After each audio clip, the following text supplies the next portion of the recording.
राजस्थान सरकार के शिक्षा मंत्री गोविंद सिंह डोटासर पहुंचे अजमेर में माध्यमिक शिक्षा बोर्ड में 12वीं विज्ञान का रिजल्ट किया जारी। शिक्षा मंत्री गोविंद सिंह डोटासर मीडिया से हुए रूबरू। मीडिया से बातचीत करते हुए शिक्षा मंत्री ने बताया कि अशोक गहलोत सरकार कोरोना महामारी को लेकर पूरी तरह सचेत है।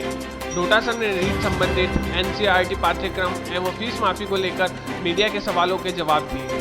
पूर्व में भाजपा द्वारा लगाए गए गहलोत सरकार एवं शिक्षा मंत्री पर आरोप को भी दिया जवाब।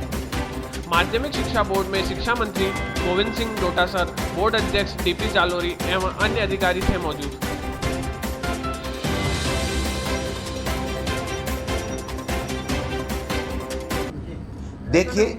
देखिए जो बच्चा जिस क्लास में पढ़ रहा है उस क्लास की जब तक वो स्कूल खुल नहीं जाती है तब तक उस क्लास की फीस के नाम पे कोई भी प्राइवेट या सरकारी स्कूल उससे फीस नहीं मांग सकता। अब कोई व्यक्ति कोई क्वालिटी उसमें है और वो देना चाह रहा है और आप लेना चाह रहे हो तो कोई किसी को मना नहीं कर सकता। आपको मीडिया का प्रतिनिधि बनाया है, अब आप कितना काम करेंगे यह आपके ऊपर निर्भर है। मैं समझता हूं पाठ्यक्रम के नाम से या अगली कक्षा की फीस के नाम से कोई प्राइवेट का जो भी संचालक है वो फीस नहीं ले सकता। कोई पत्रकार और भाई कोई देखिए एनसीटी की गाइडलाइन आई है। जब एनसीटी की गाइडलाइन आई है तो हमने उस पर विचार विमर्श किया है, लेकिन ये सब चीज़ें अंतिम दौर में पंचायती राज के साथ बैठ करके निर्णय किया जाएगा। सर एक सर पूरे प्रदेश में विपक्ष हंगामा मचा रहा है।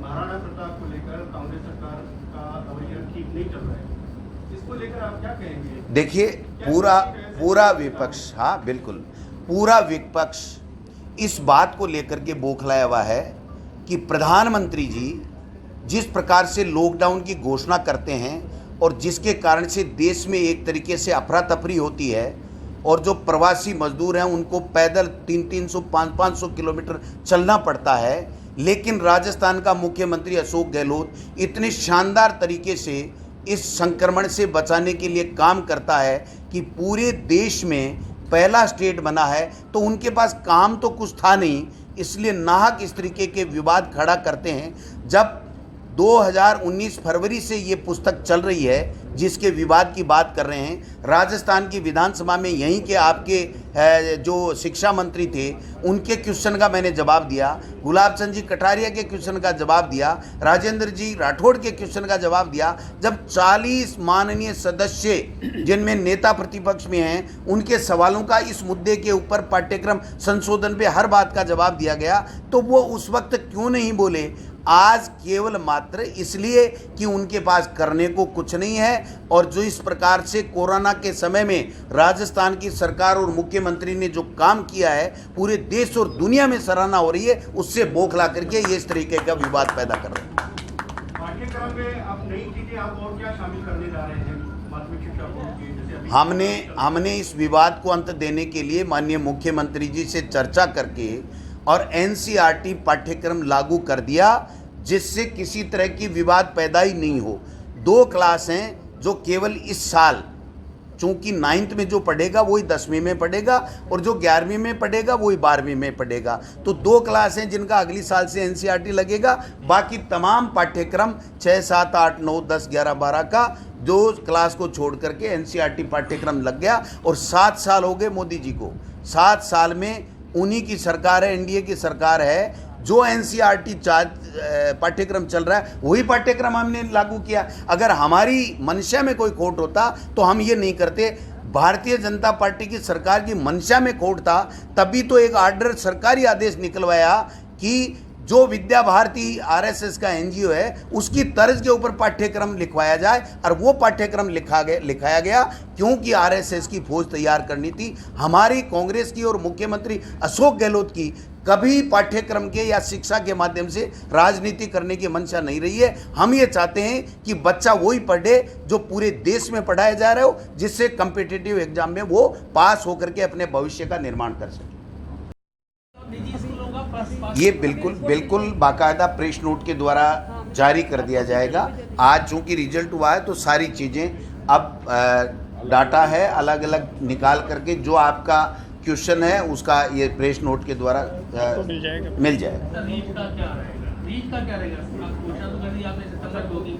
जी, अभी तक कोई जांच एजेंसी नियुक्त हो गई है? कौन सी मानवीय शिक्षा बोर्ड का है, कोई और कर रहा है? देखिए, रीट माननीय मुख्यमंत्री जी ने ये कहा था कि हम लोग 2 अगस्त को रीट की एग्ज़ाम करवाएंगे। उसके बाद में जब हम तैयारी कर रहे थे तो ये बात ध्यान में आई कि 5 अगस्त को हमारी पहले की एक रीट है उसकी वैलिडिटी समाप्त हो रही है। चूँकि जिस दिन एग्ज़ाम की जाती है उस दिन वैलिडिटी मानी जाती है, तो 3 दिन में मैं समझता हूँ फिर रिजल्ट आता, उससे पहले उसकी वैलिडिटी ख़त्म हो जाती।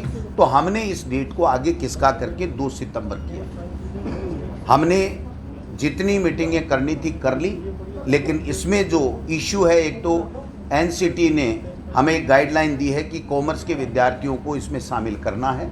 एक गाइडलाइन ये भी आई है कि जो बीएड के लोग हैं वो L1 में भी परीक्षा में भी शामिल हो सकते हैं। तो दूसरे इन चीज़ों के ऊपर हम लोग मीटिंग करके हमने तय किया है, उसके लिए हमें अमेंडमेंट करने पड़ेंगे।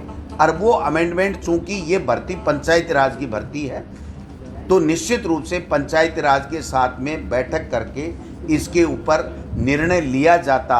उससे पहले कोरोना इस प्रकार से फैल गया कि हम लोग जब विद्यालय ही नहीं खोल पा रहे हैं तो बच्चों को किस प्रकार से हम लोग आगे बढ़ाएंगे। लेकिन फिर भी मैं आपको बताना चाहता हूं कि रीट के लिए जो मीटिंगें सरकारी स्तर पर करनी थी, जिस प्रकार के निर्णय लेने थे, वो तकरीबन हमने ले लिए हैं। अब जो अमेंडमेंट का काम है वो अमेंडमेंट का काम माननीय मुख्यमंत्री जी से जो अप्रूवल के बाद में उस अमेंडमेंट के लिए हमको आगे जाना है। और जो ही ये सारी प्रक्रिया पूरी हो जाएगी तो रीट की भर्ती के लिए ऐलान किया जाएगा और एग्ज़ाम करा करके और नए शिक्षित बेरोजगारों को टीचर बनने का अवसर प्रदान हमारी सरकार के द्वारा किया जाएगा। एजेंसी तय होगी या कौन करवाएगा? ये अंतिम समय में जब होता है तभी होता है। आज कोई एजेंसी तय होना नहीं होना कोई तय नहीं होता है, ये लास्ट का काम है। जब हम पैटर्न तय कर लेते हैं तो उसके बाद में एजेंसी की बात आती है। जी, निश्चित रूप से एक तरीके से जब से कोरोना संक्रमण हमारे यहाँ आया है तब से लेकर के माननीय मुख्यमंत्री अशोक गहलोत जी बराबर नज़र गड़ाए हुए हैं हर वर्ग को किस तरीके से संक्रमण से बचाया जाए और उनके किसी तरह की दिक्कत नहीं आए, इसके बारे में 18-18, 20-20 घंटे प्रतिदिन काम कर रहे हैं। तो जब उनके संज्ञान में ये बात आई कि लोगों का रोजगार छिन गया है, वो पैसे कैसे दे पाएंगे, और बीच में परीक्षार्थी परीक्षा भी हम नहीं करा पाए थे, तो 30 जून तक हमारी प्राइवेट स्कूलों की जो फीस थी उसको डेफर करने का 3 महीने का निर्णय माननीय मुख्यमंत्री जी के निर्देश पर विभाग ने लिया था। चूँकि अभी तक न तो मानव संसाधन मंत्रालय भारत सरकार ने कोई स्कूल खोलने की गाइडलाइन दी है, उन्होंने कहा है कि आप 31 जुलाई तक नहीं खोल पाएंगे। जब हम विद्यालय नहीं खोल पाएंगे, जब हम एडमिशन नहीं ले पाएंगे, जब हम क्लासें नहीं कर पाएंगे, तो मैं समझता हूँ ये जो विवाद था कि फीस दो, अभिभावक कह रहे थे जो विद्यालय नहीं खुला तो हम फीस कैसे दें, तो इसलिए ये निर्णय लिया गया हमारे विभाग के द्वारा कि ये जब तक स्कूल नहीं खुले तब तक इस फीस को डेफर किया जाता है, और जब विद्यालय खोलने के निर्णय होगा तो उसके साथ में किस प्रकार फीस क्या होगी, पाठ्यक्रम कितना होगा, संक्रमण से रोकने के लिए हमें क्या उपाय विद्यालयों को करने पड़ेंगे, ये सारी की सारी एक गाइडलाइन विस्तार चर्चा करके और उस गाइडलाइन के साथ में विद्यालयों को खोला जाएगा। सोशल मीडिया के माध्यम से